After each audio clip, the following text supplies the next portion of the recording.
kira datang, walaupun dia sihat suara dia okey, tapi badan masih sihat. Boleh lawan dia.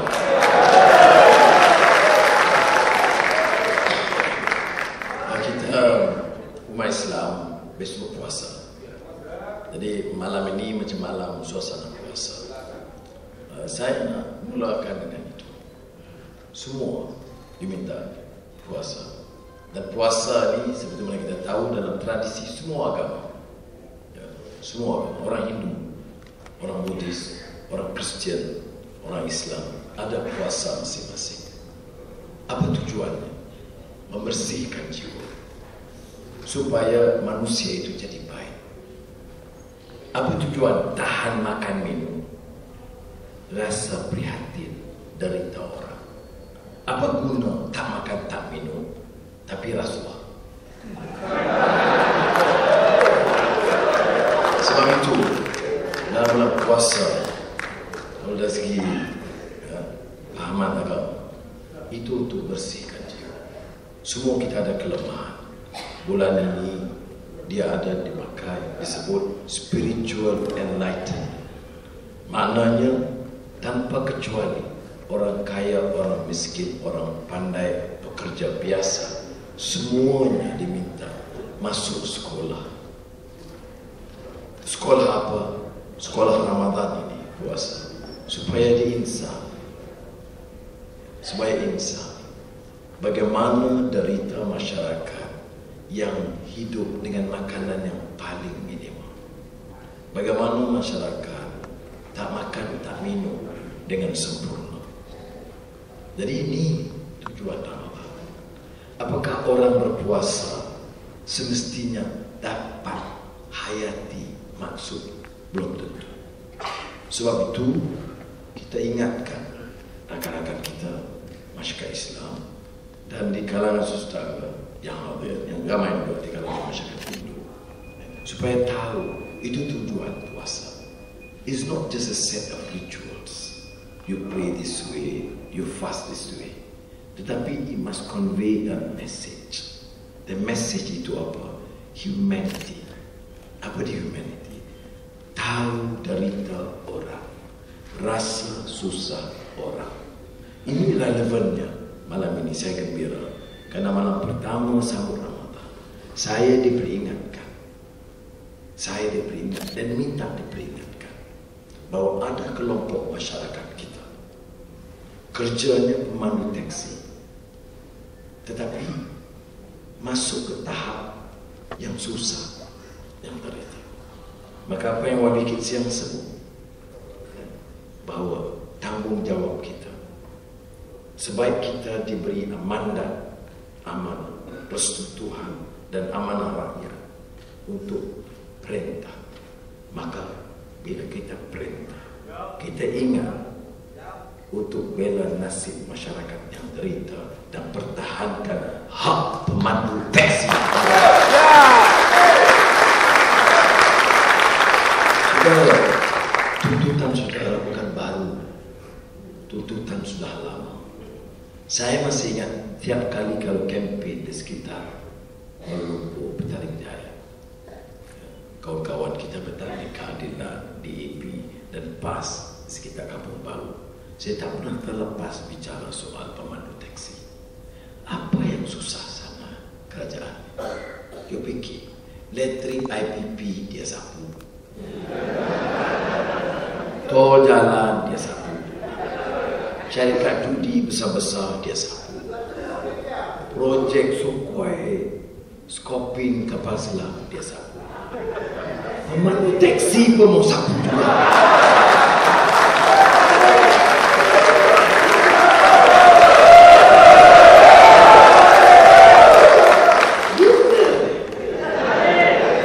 Apa jenis manusia? Saya heran di parlimen, Wabi Kitsiang tentulah dia lebih jago dalam ucapan-ucapan sebagai pembangkang. Saya dalam ucapan sebut apa yang susah sana. Berapa yang Melayu ada, India, China, pemandu taksi. Apa yang susah sana? negeri ini kaya. Pemimpin-pemimpin dapat kekayaan itu cuma melimpah. Puasa sama.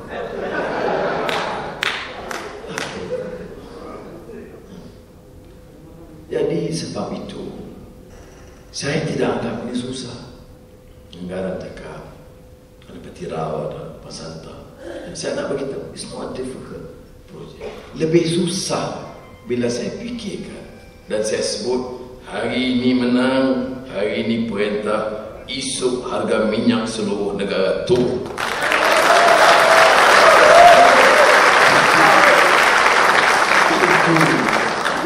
Lebih susah, very complex subject. Tetapi saya mudah saja ekonomi. Apa? Minyak tu bapak yang punya. Minyak dari bumi. Bumi kita. Jadi kalau dapat limpahan, bagilah sok sikit. Itu dasar kita. Teksi lagi dah senang, tak susah. Saya tahu, saya dalam kerajaan dulu pun berpalahan besar. Ada seorang bekas menteri masa itu, pencin, dapat sekaligus 100 pemilik teksi. Saya create difficulty in understanding what sort of man or woman is this. You dah dapat syarikat besar-besar. You dapatkan saham. Bukan saham lain, saham Bumi Putra. Saham Bumi Putra itu bukan bagi kat pemandu teksi, bagi kat ketua UMNO. Ini betul-betul kita minta karawali. Ini sudah banyak dapat teksi, you dapat senang, you susahkan orang. Saya dulu naik teksi. Kadang-kadang kebetulan, saya masih ingat, saya menteri. Kereta kerajaan negeri Pulau Pinang masa itu terlambat. Saya naik teksi dari airport. Saya lepas nak pergi program Tasik Meloko. Ada sekitar 45 minit. Dia bagi kuliah dekat saya.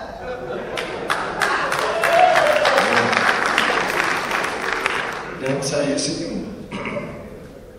ADC saya masa tu DSP, dia yang mula beliau macam saya kata nama-nama biar dia cakap, dia boleh ulas siapa dia kata Datuk Seri, dia kata you kerja, do you know orang keliling you tu ada yang dipanggil Mr. 10%. Ini pemandu teksi, dia cakap sopan, dia cakap hormat. Dia cakap tu dengan semangat nak sokong, nak bagi saya faham. Kemudian dia tanya, duduk di mana? Atau duduk mana? Setinggal tu. Kata bawa teksi pun setinggal juga. Bukan saya punya Datuk. Saya bawa aja kereta orang lain. Jadi bukan baru. Yang kita minta, yang sudah minta 10 points. Jaminan hidup, jaminan insurance, jaminan bagi individu atau kelompok yang direct benefit kepada pemandu. Apa susah? You bayar. Masa itu saya ingat lagi kena bayar RM24 sehari. Itu ke sama ada you dapat, tak dapat, semua. Tanya menteri, dia suruh senyum. Pemandu teksi, senyum selalu. You senyum. Senyum macam mana bini dia gaduh makan tak cukup. Anak sekolah, barang elektrik naik, harga minyak naik, gula naik, tepung. Menteri kata, senyum otak kamu senyum.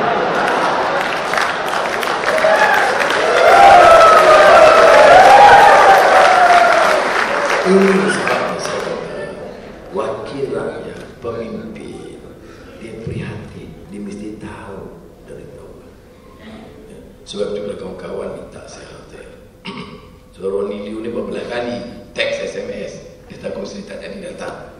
Lepas tu saya hormat dia, they really take the trouble to defend the rights of the taxi.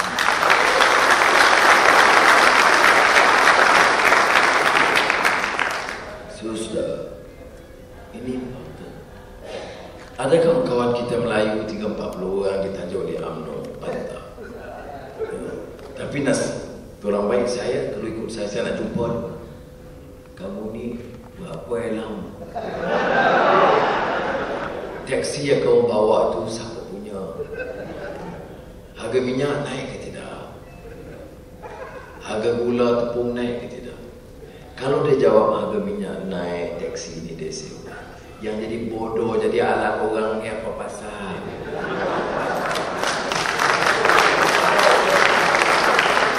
Saya nak beritahu, saya YB Kids yang didata. Ya, data tanggungjawab kita. Bukan kerana orang bagi elang, kerana kita yakin. Dan kalau kita menang, yang kita mampu buat apa? Saya tak berjanji nak bagi saudara rumah maligai seorang, no. Saya tak boleh janji kepada saudara nak bagi kaya semua, no. Tapi saya boleh janji bersama rakan-rakan saya yang setia, saya akan pastikan kereta sudah pandu itu sudah ada hak ke atasnya.